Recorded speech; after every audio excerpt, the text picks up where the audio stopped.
স্নান করে উঠে গেছি একদম, সবাই স্নান করে উঠে গেছি। এখন আমরা সবাই মিলে খাবো।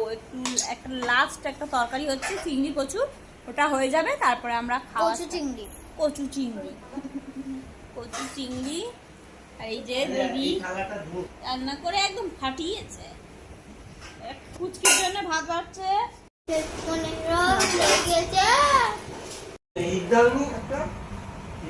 এখানে দেখো ইলিশ মাছ ভাপা করেছি একদম, দেখো কি সুন্দর হয়েছে ইলিশ মাছ ভাপা। টেস্ট করেছে খুব সুন্দর খেতে, ভালো হয়েছে না? নুন এবার লাগবে, দেখ আর খাবো না। তুই খেয়ে দেখ, তুই বল কেমন হয়েছে, খেয়ে দেখ তুই।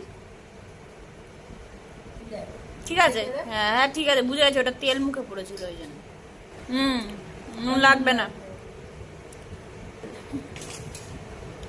এখন পুচকের জন্য ভাত বাড়া হয়ে গেছে। এই থালায় খাবে পুচকে। ইলিশ মাছ না এত স্বাদ, উনি খাবে না, ইলিশ মাছ ভাপা খাবে না। আর বৃষ্টিতে যা ভিজে চান করেছি, কচু খেতে হবে না। ওকে নিয়ে যেতে, ওকে একটু নিয়ে আসো না গো, এই যে একটু নিয়ে আসো।